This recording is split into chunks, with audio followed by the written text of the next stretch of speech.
welcome to Unstress. My name is Dr. Ron Ehrlich.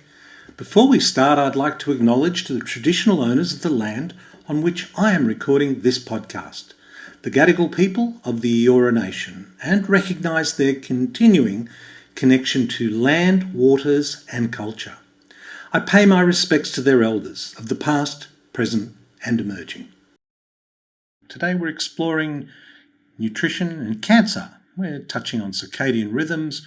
We're going to be looking at nutritional support for cancer patients, managing side effects, the microbiome in building health and immune support.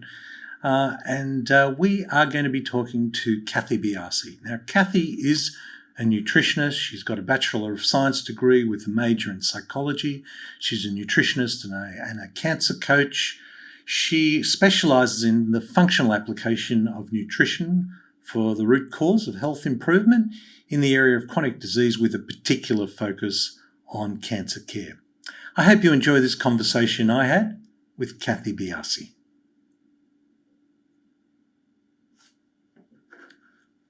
Okay. Welcome back to the show, Cathy. Thank you for having me. Nice to see you. Nice to see you too, Cathy.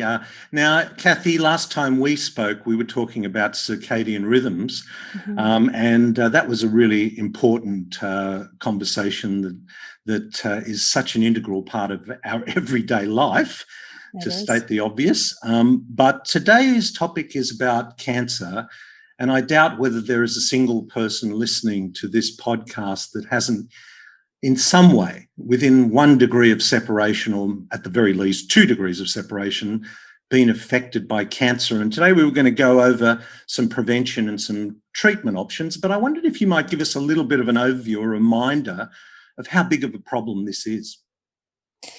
Well, studies say, Ron, that 1 in every 2 people in lifetime is going to have a cancer diagnosis. And the thing about this is that the majority of cancers are not genetic.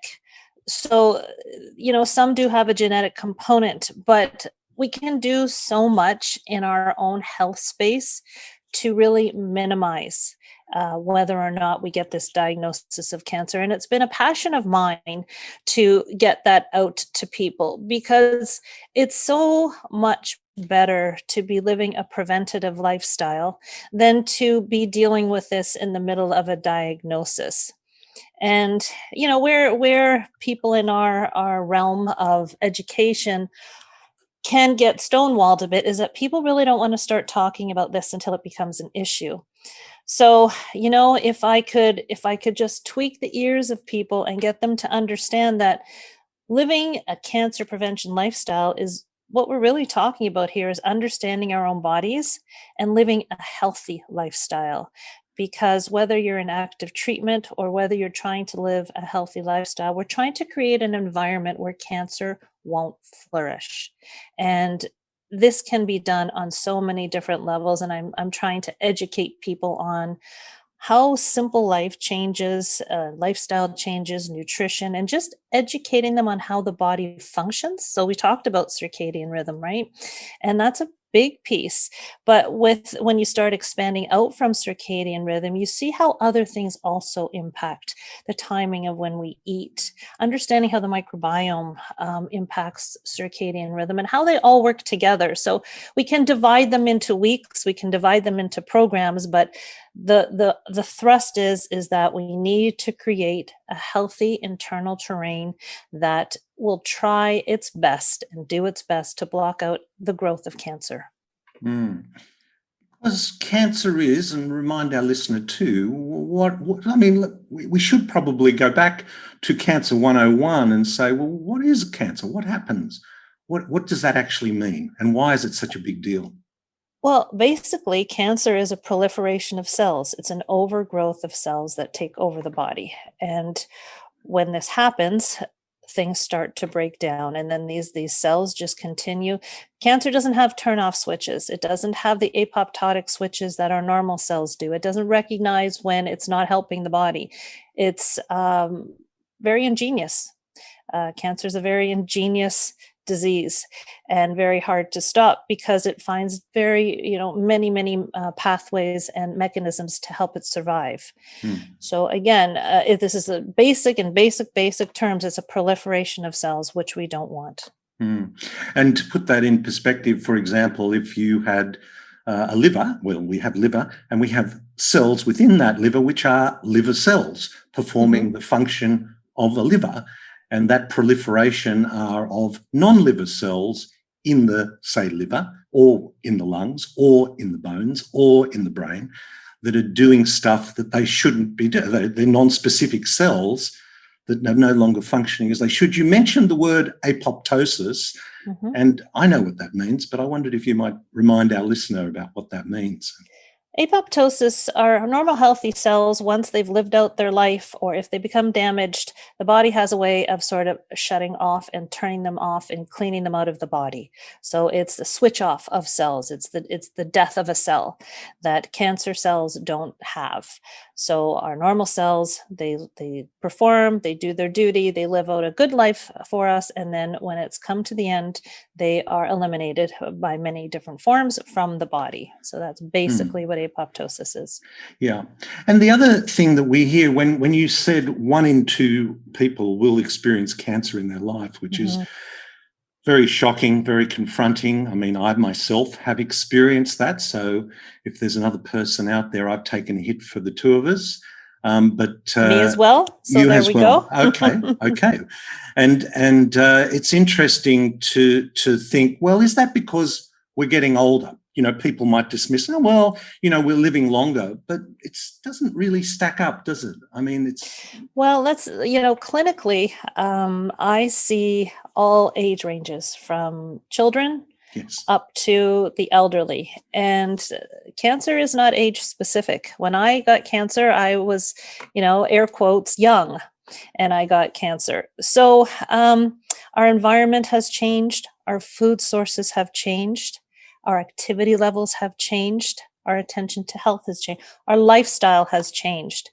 And I would look upon these factors more than anything else as a driver behind, and not just cancer, behind many chronic diseases. We have rampant inflammation, rampant obesity, and these are all triggers for chronic disease, one of which is cancer.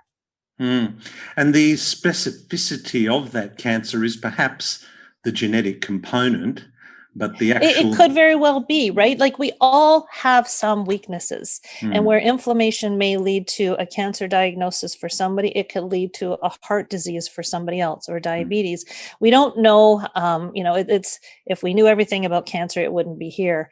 But yeah, I think that there is some underlying, for sure, there will be maybe a weakness, perhaps a genetic component, perhaps not. But yes, there, it's triggered. It's a triggering of something in our system, or an overburdening of our system with toxins that's allowing cells to proliferate unrestrained. And it's interesting, isn't it, that a trauma, which a diagnosis of cancer is often, or a crisis, if you like, is often a trigger, quite rightly so, to reassess your life, what has led to this point, and how you will move forward. It's a often for many people, a life-changing experience. I know that sounds obvious, but actually many people reflect on it as in an almost positive way, don't they? Because they kind of go, wow, I've never been healthier since I got my diagnosis of cancer. Yeah, when people really focus on health, amazing things can happen. The body wants to heal. The body wants us to heal. The body wants to be healthy. And when we give our bodies the tools that they need, it responds beautifully. People going into, there's such a difference between someone who's going into cancer treatment, who is prepared, who has changed how their body functions and how to take care of themselves going through treatment. There's such a difference between the outcomes of those people and side effects than people who are not going into treatment and preparing their bodies for it. When I'm working with people, we have goals, and when we're going into treatment, or I'm working with someone going into treatment, our main objective is to get through the treatment. and that's it. We take steps, and we want to get through treatment. It can be harsh. But if you understand ahead of time what side effects may happen, if you realize how to make smart choices and create a health, it's never too late. It's never too late to start. Then your outcomes, science has shown it. Clinically, I've seen it, and science underlines it too. The healthier you are going into treatments, the better the outcomes can be. So I guess there are three phases to this, and maybe we can cover these. And one of them is the prevention. Mhm. The other is the preparation for treatment, be that, I guess, surgery, chemotherapy, or radiotherapy, Right. is that. And then out of that, consolidating your health after Yes. your phase of treatment. So let's perhaps start with the prevention part of things. What are some of the key elements in preventing cancer? Well, you want to eat properly, but you also want, coming from a nutrition background, that's going to be the first thing I say, right? Obviously, I'm going to say you Yeah. need to eat well, but if the receiving vesicle is not healthy, no matter what you eat, it won't be absorbed properly.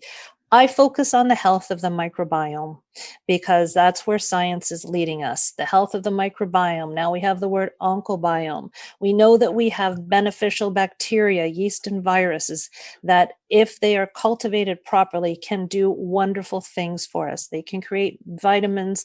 They can transfer minerals into things that are more absorbable for our body. They help with detoxification, but we have to create good health of the microbiome. So understanding how to create good health of the microbiome is key.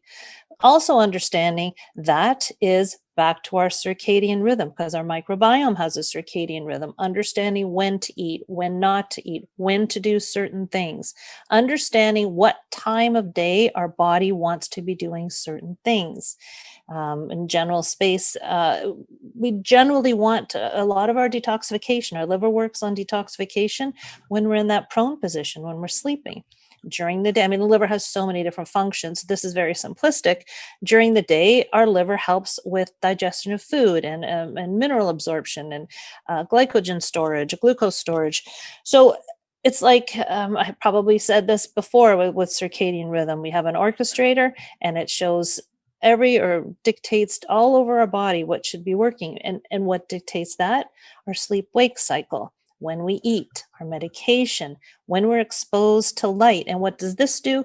This impacts our hormones. It's all a big system, but it doesn't have to be overwhelming. When you take bite-sized pieces and you start to realize how your body responds, I've seen it over and over again. When people understand and actually see and feel a good response to some choices they make, they starve for more choices, and they go out and they learn and they research, and we'll talk and we set a plan. So all these things are important for prevention.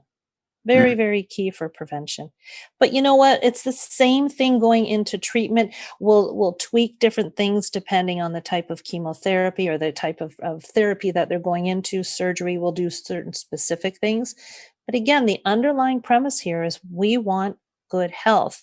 And when a person is pulled into the medical cancer, there can be an overwhelming sense of a loss of control.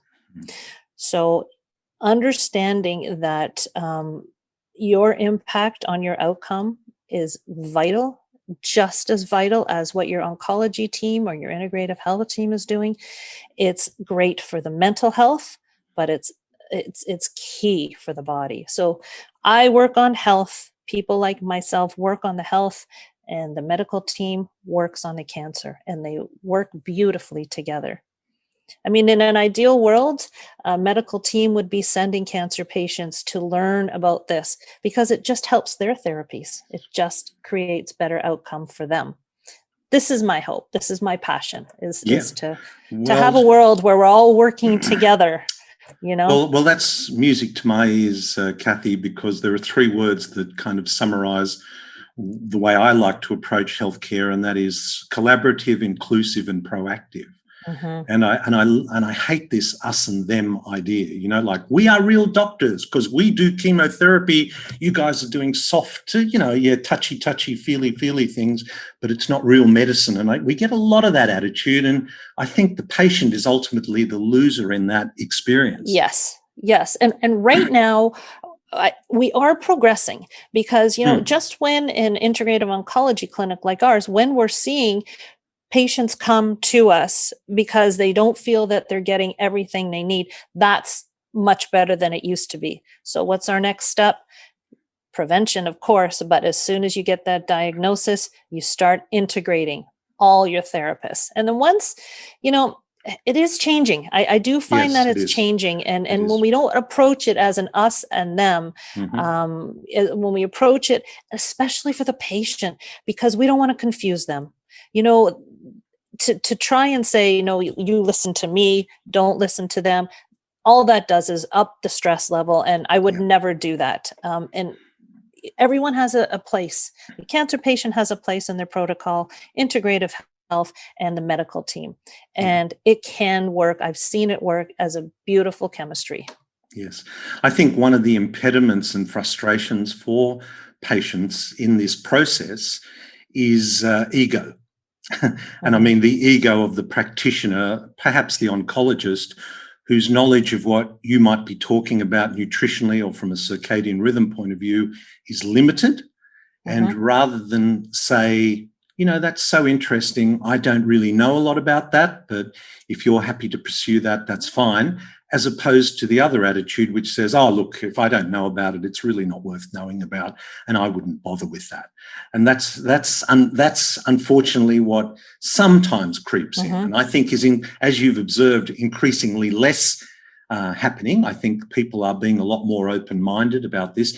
And you raised another issue there about when we start in this process, and I've been in this. I mean, I had a diagnosis of prostate cancer when I turned 60. That was 5 years ago.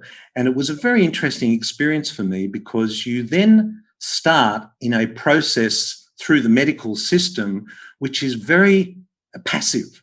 It's very passive. You are on the conveyor belt of Mhm.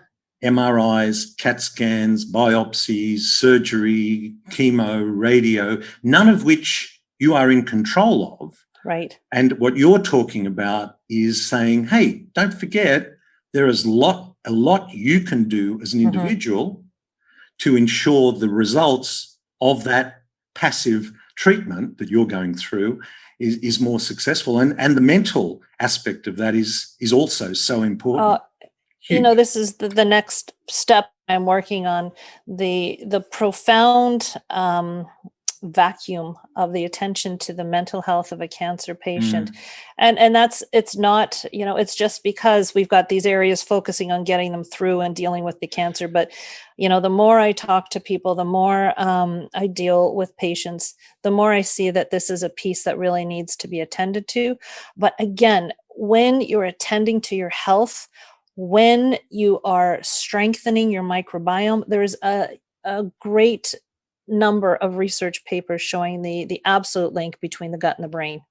yes. So when, I'll say to patients, I find it happens a lot more in women, or it's more stressful in women. I can't remember things. I'm seeming to lose my mind. Everything is, and then once all I have to say is there's a very strong connection here between the gut and what's going on in your brain, plus the fact of the stress you're under. So it's not just you losing your mind. You've got physiological things that are going on here. And once they understand that they can impact that by doing things to tweak gut health, and they see that it's not just a mental breakdown, the eyes are wide open and it's like, okay, Mm. there's such a positivity there. And again, research, I'm evidence based. I like the science behind it. There are so much research behind positive attitude and the gut, and it's profound, and it really is profound. You mentioned the word oncobiome, and I'm not. Mhm. Could you just talk to us a little bit more about oncobiome? Because I've Well, heard micro, but onco is a new one for me.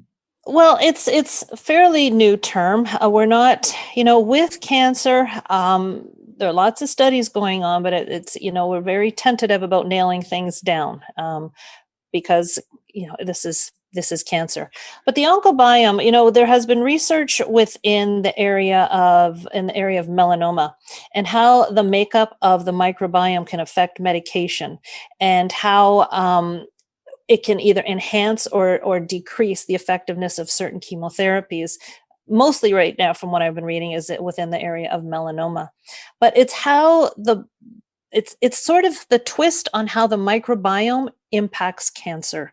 So it's not specifically talking right about one little area, but it's sort of a reference of the microbiome in the cancer space and what the impact of the microbiome is in the cancer world. So that's called the Onco Biome.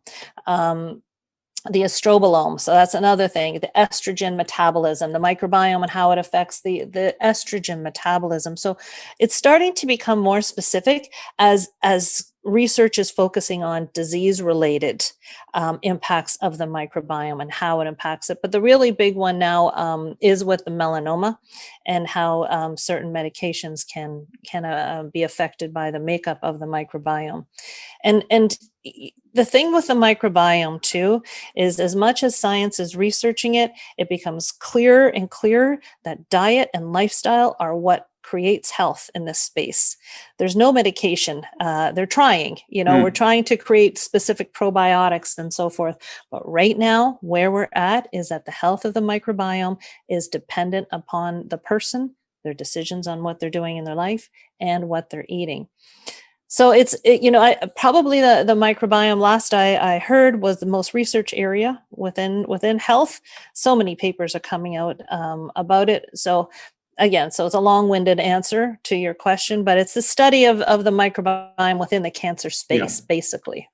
In our program on my podcast, I often interview people in the regenerative agriculture space, and I am interested in soil health. And obviously, my background in dentistry, there's the oral microbiome, and what you're discussing here is the gut microbiome. And the thing I've observed in all of them, and is simply this: the more diverse, the more resilient. The more resilient, the healthier it is. And that's 100%. Soil, oral, gut. What are you've touched on the broader aspects of diet and lifestyle, but a microbiome that lacks diversity, how do we reach that point? What goes wrong? We don't eat enough good quality food. We don't eat a variety of food. And I think one of the nutrients that I'm going to call it a nutrient that is lacking in most diets is fiber. Fiber is key for the health of the microbiome. Proper detoxification. We want to make sure that we're detoxifying properly, sleeping. But again, with diet, fiber is key and a good amount of different phytonutrients, lots of color in the diet. This is what really impacts the microbiome as far as proliferating. So we have transient microbiome, which are sort of your probiotics. So if you're having probiotic foods, fermented foods, or probiotic by pill, those bacteria will come and they'll help out what's called your residential bacteria. So your residential bacteria is like your fingerprint, and that is cultivated from the time you're a baby up to about the age of 2. And that is perpetuated by your environment, again, and what you eat.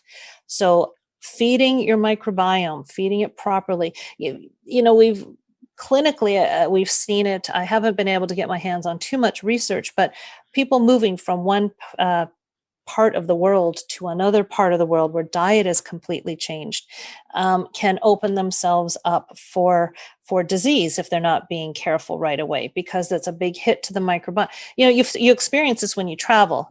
For me coming to you in Australia, I would have issues with my stomach, my gut. It would be upset for a while until it is used to the food, used to the change in time, all of that.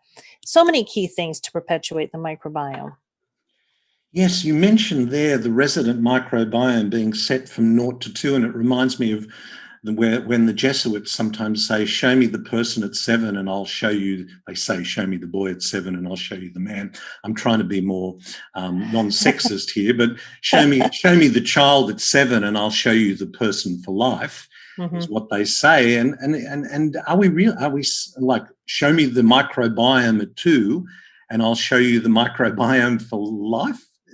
I don't know if that's going to end up being the case, but a good, it's like the fingerprint. We can we can perhaps create more diversity with the diet It may not stick like the residential bacteria, but we certainly can create diversity. Things like Akkermansia. This is a very, it's actually called a, oh my goodness, the word has left me. It's a very particular type of bacteria. Keystone, that might be the word, Yeah. keystone bacteria. And it's in very small amounts normally. And studies have shown that things like pomegranate juice, I have very, very low Akkermansia. It wasn't even read on my report. Very protective bacteria. Some studies have shown that you can propagate it by eating certain foods. Now, whether that will stick around remains to be seen. But there is more research. Really, we're on the cutting edge right now. I mean, it may seem like we've been researching this for a long time, but I still think there's going to be so much to uncover. It was thought that the babies have a blank slate when they're born, and everything is just sort of populated. There are some studies out showing that may not necessarily be true. I think we're just going to keep finding out more and more and more, and we're going to always be needing to go back into the research to update. But as it stands now, usually about the age of 2 is where that thumbprint of the residential bacteria is. And in your experience, what techniques are best for determining the makeup of the microbiome? Because I think some of the bacteria, some of the microbes being anaerobic and difficult, it's a challenge to culture. What is it? DNA? Is it culture? What are we using? There's a GI map. There's a test called a GI map, and it's a stool sample that you can send in, and it will give you a reading of your microbiome and the makeup of the microbiome. And again, I'm sure that more and more we're going to get more attenuated, better types of tests coming out, more accurate tests. But I know that we use one called a GI map test, and it is a stool sample you send in, and it will give you a read of the microbiome. I know when we were talking about timing and circadian rhythms, and it's really easy to see how our lifestyle has kind of cut through circadian rhythms. We have lights that give us access. We have, we're in control of our day and night almost. And I love the way you mentioned the liver has 2 different roles: detoxification at night and digestion during the day. What are some other things apart from timing and microbiome that we can be looking at? You're talking about the composition of nutrition. With the circadian rhythm specifically? Well, with prevention in general. So looking at the timing of our food, which actually let's dive into that a little bit. The timing of our consumption of food. What's your view on how we should be doing that? I think, I love the intermittent fasting type of schedule. Intermittent fasting is not for everybody. I want to say that right off the top here. To start on an intermittent fasting schedule, you should speak to somebody that understands how it works, understands if it's good for you. You should talk to a practitioner before you start this. I like to qualify that. I know everyone's jumping on this fasting train, and it's great for the majority, but there are some that it just isn't good for. So let's start there. I think that we should be eating during a window of time, 8 to 10 hours. We wake up, we eat, and as soon as the sun starts to go down, we need to be turning over. And we need to be, when I start work with people that are not used to eating of time, most people graze. They'll eat all day, they'll snack at night, and then head to bed. So what I like to do is start off with 3 hours before bedtime. Try not to eat anything. This will give your body some time to do a lot of the digesting, so that when you go to bed, at least the body will have done a bit of digesting, and then the reparative, restorative piece of the day, which is our nighttime sleep. So sleep is key, is another one we haven't even touched on. Sleep is key. But the reparative piece can go along a little bit less unhinged, as opposed to if you're eating right before bed and you're going to sleep. there's a digestive process that will be done first. That will take precedence. And when you are if you're a patient going through treatment, you want to detoxify and repair. Your body is undergoing a shock, and it's being hit with medications or therapies that are challenging. So you want to give your body time to repair and clean things out. So you don't want to be eating right up against bedtime. And eating 16 hours a day to me, in general space for sure, is too long of a time to be eating. And again, the research just bears this out. We don't need to be eating all day. We really don't. The obesity rate is increasing. And we eat too many calories for the most part. We don't need to eat as much. Again, I don't want to say too specifically. The research is in an 8-hour eating window and a 16-hour fasting. That's where the sweet spot of the research is. But again, this doesn't apply to everybody, but you get the picture. Yes. Right? You want to not be eating more than you are eating. Yeah. And I actually personally, that suits me very well.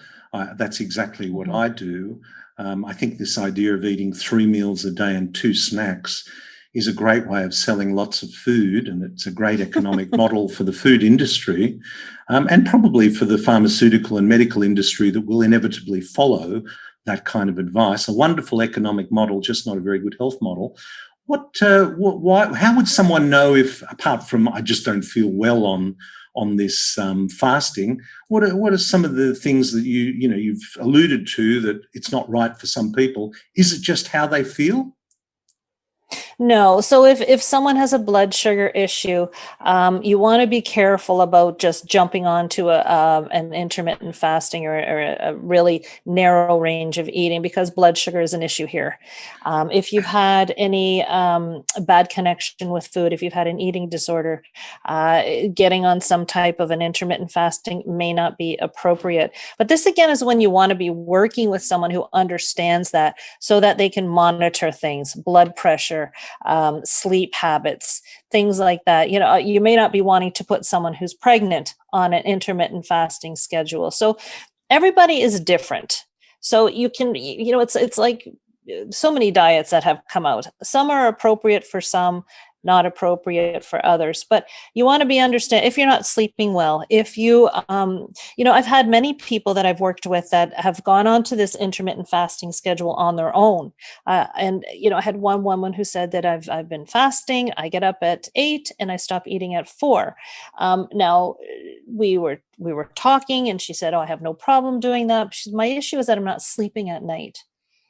And well, your body needs calories at night as well. Your body uses, depending upon size and so forth, we can say 300 to 500 calories at night.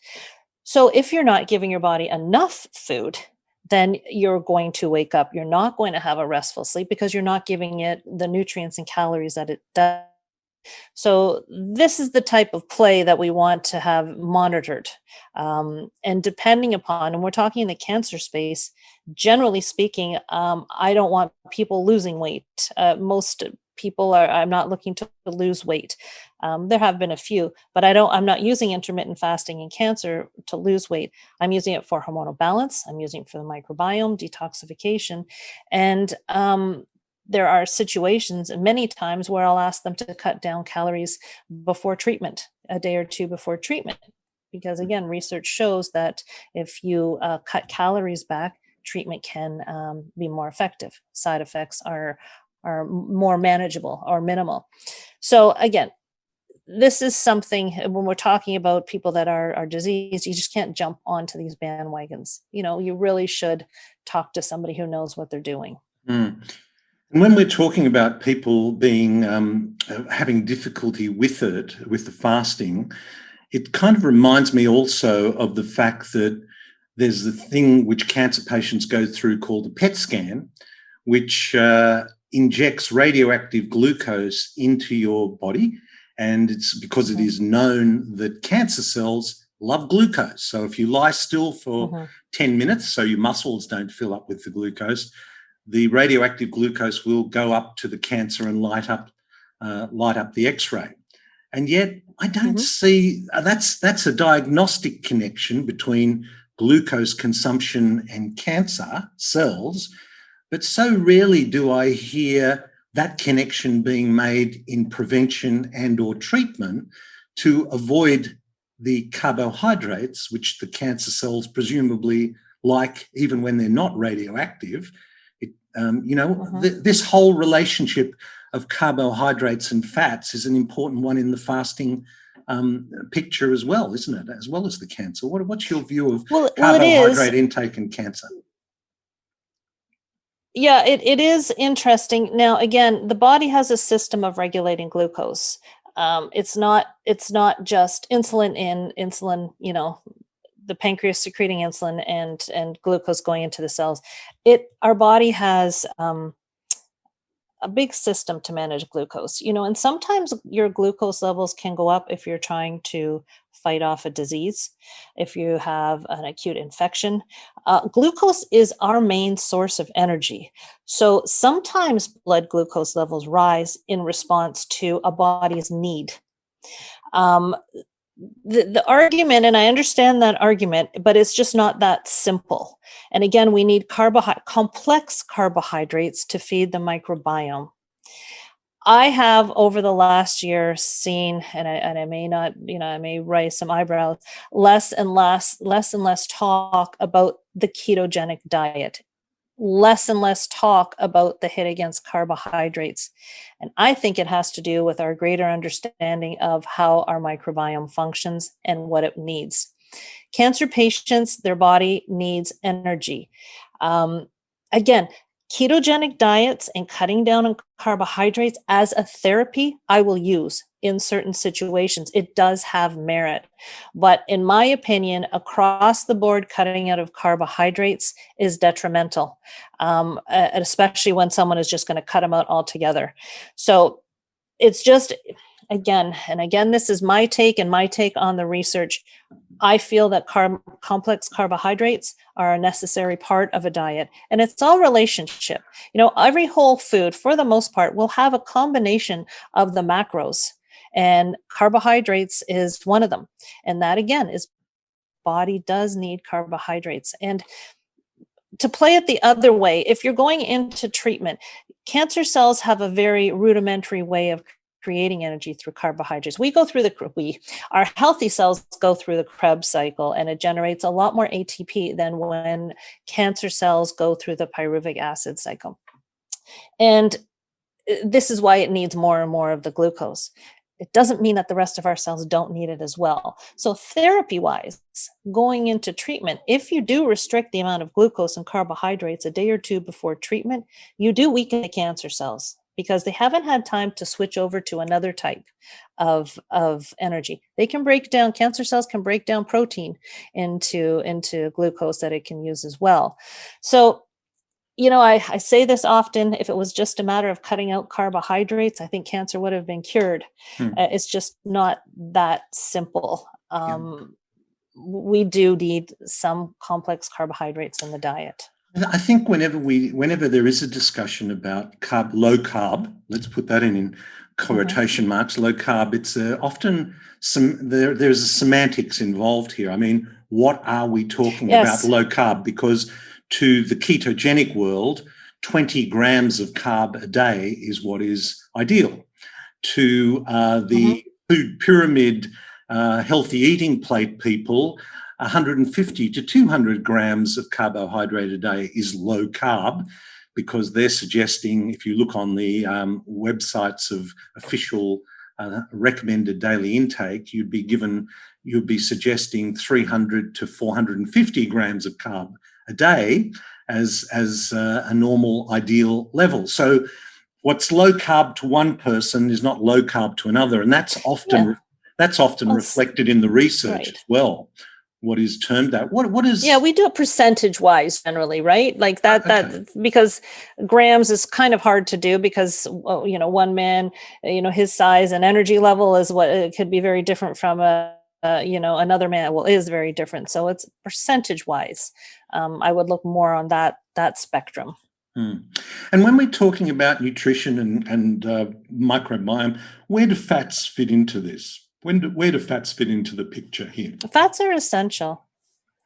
Fats are essential. They're essential part of the diet. They're essential part for hormones. Very important for the brain. Very important for cell structure. It's not that fats are essential. We need them in our diet. Especially children need fats in their diet. Again, it's this notion of claiming one macronutrient as bad and putting the tag as bad, whereas a the biggest studied diet, the most well-studied diet is the Mediterranean diet right now. And that's a healthy combination of all the macros and getting a good mixture of phytonutrients. So fats are important, as I said, for hormones, for cell structure. And you want healthy cells. You want it's a bilipid layer that's surrounding each of our cells. It's important for inflammation. It's important, again, for brain health. We need a good amount of fat in the diet. And when patients are coming to you about to embark on treatment, what are some of the specific things you are recommending to them in preparation for that?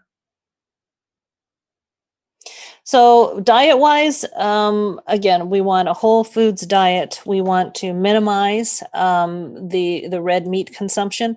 And again, in that space, some people do need, everyone is different. Some people metabolize and need B12, and they need iron in their diet. So if someone is chronically low in iron, recommend some organ meat or some red meat every once in a while. It's just that some of the research is pointing to a change in the microbiome to help to digest the red meat. So I am not a complete vegetarian or a vegan. Different people need different things in their diet. I'd like 80% on their plate being grains and vegetables, mix of grains and vegetables. Different colors are wonderful for people. Rotating. So if you're in a climate where you've got 4 distinct seasons and 4 different crops, different types of crops that are coming up, I like people to eat seasonally. I think that's very important. Again, on average, women don't need more than 2,000 calories. Again, this is on average. So between 15 and 2,000 calories in a day. So that's where I like them to go down. I'd like people to try and incorporate sea vegetables into their diet. Of course, no junk food. Try and get rid of all the desserts and things like that. Those are not helpful. And again, it's not. I like to approach diet as an add-on. So adding on things like cakes and cookies and things, they're not adding on to what you need, but they're filling you up. So you just want to keep filling your diet with things that are pushing you forward, not holding you back. And processed foods can be inflammatory. And I like grains. I do like grains in the diet, a good source of complex carbohydrates. I love things like seeds and nuts. I think they're wonderful for the diet. Lots of hydration, of course, nut butters, good healthy fats in the diet. So quite a complete diet. And, you have to understand too that when I'm talking diet within the cancer space, I also have to consider the stress that people are under, and I have to consider where they are coming from, because I don't want food to be another stressor in their life. So I like to meet people where they are. And if it's a matter of adding a couple of things just to push them a little farther forward, then that's what I'll do. Cancer patients are under a lot of pressure. So everyone is individual. Everyone can do only so much, depending on who the chef is in the family. All these things are, so many things to consider. It's a very individualized approach when you're working with cancer patients. Another one is sunlight and vitamin D. It's kind of a paradox, isn't it? We're being advised to stay out of the sun, and particularly in these times of lockdown, global lockdown, it's actually keeping us out of the sun. And yet vitamin D is really an important hormone, vitamin. How are we going on that front? What are you seeing in your patients? Is vitamin D deficiency a problem? I am seeing doctors. Oh yes, I still think it's a problem for most, but and now we're trying to land on the exact amount that people should be, that sweet spot range that they should be in, and how to get that. You need to have a blood test done to really determine it, because it stays in your system. It's a fat soluble vitamin. So I always recommend. Most people are deficient. So we'd like to get a good reading on that, though. But again, genetics plays a role here. Some people are able to absorb and hold on to vitamin D better than others. So a blood test is number one.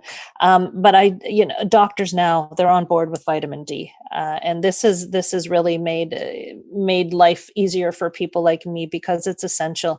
So many studies coming out with breast cancer and lack of vitamin D, and such a high percentage of women with breast cancer. So it is now, and especially, now with COVID, and there's been a strong correlation of a vitamin D deficiency, or those who have a vitamin D deficiency, and symptomology of COVID. So vitamin D is earning its place spotlight now, and it's a wonderful thing as far as I'm concerned, because that's a supplement that most doctors have no problem right now going along with.